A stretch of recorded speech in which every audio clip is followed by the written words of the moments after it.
Version.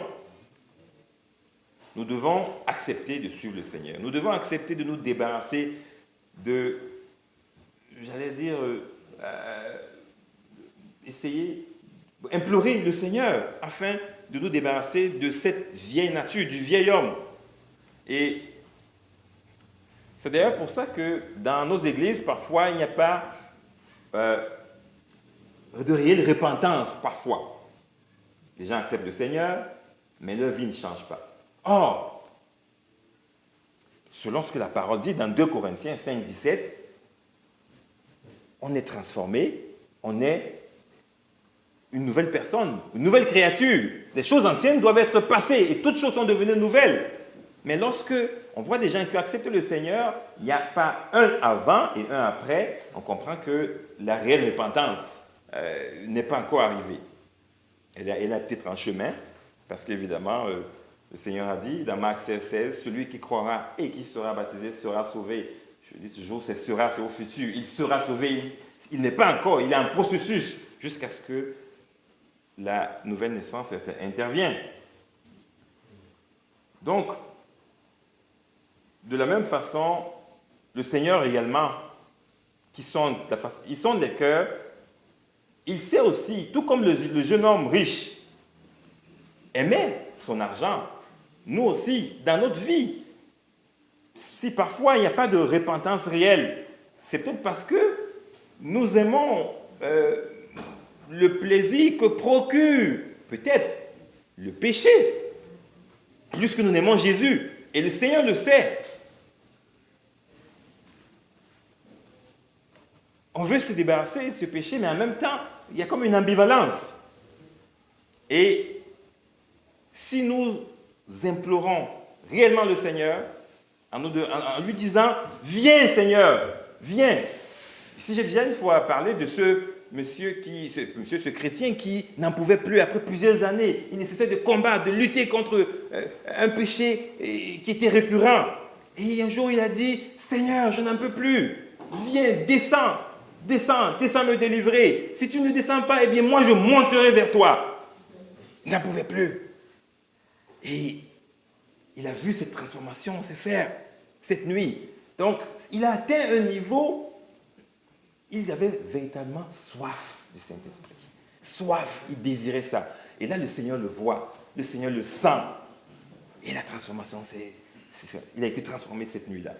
Donc, nous devons aspirer à cela si nous faisons face à un péché récurrent. Le Saint-Esprit descendra et nous libérera. Essentiellement, en conclusion, ce matin, c'était essentiellement pour partager avec vous l'œuvre du Saint-Esprit avant la nouvelle naissance. Parce que bien évidemment, le Saint-Esprit nous accompagne durant tout le processus. L'Esprit de Dieu témoigne à notre esprit que nous sommes enfants de Dieu. Et cela, c'est en général après la nouvelle naissance. Donc, l'œuvre du Saint-Esprit ne s'arrête pas là. Il continue à transformer. Et en résumé ce matin, le Saint-Esprit, le Seigneur a donc dit, le Saint-Esprit descendra et vous convaincra de péché. Donc, en ce qui concerne le péché, parce qu'il ne croit pas en moi. Nous avons compris ici que ça, c'est la clé. Tu es heureux, Shimon Pétros, Pierre. Tu es heureux. D'ailleurs, la version en français de ce qu'a dit le Seigneur ne ressort pas réellement la profondeur de ce qu'a dit le Seigneur à Pierre. Parce que quand on lit « Tu es Pierre, et sur cette pierre, je bâtirai mon église ». En grec, Pétros, Pierre, et Pétra, c'est le rocher, un roc. Donc quand il dit « Tu es heureux, Shimon Pétros, Pierre », sur cette église, tu es Pierre, donc tu es Pétros, et sur ce roc, Pétra, sur ce roc, ce rocher, parce que le Seigneur est le rocher. Sur ce rocher, je bâtirai mon église. Donc nous voyons très bien qu'il ne s'agit pas, l'église n'est pas bâtie sur Pierre, l'individu. L'église est bâtie sur la révélation qu'a eu Pierre. Pétros, Petra.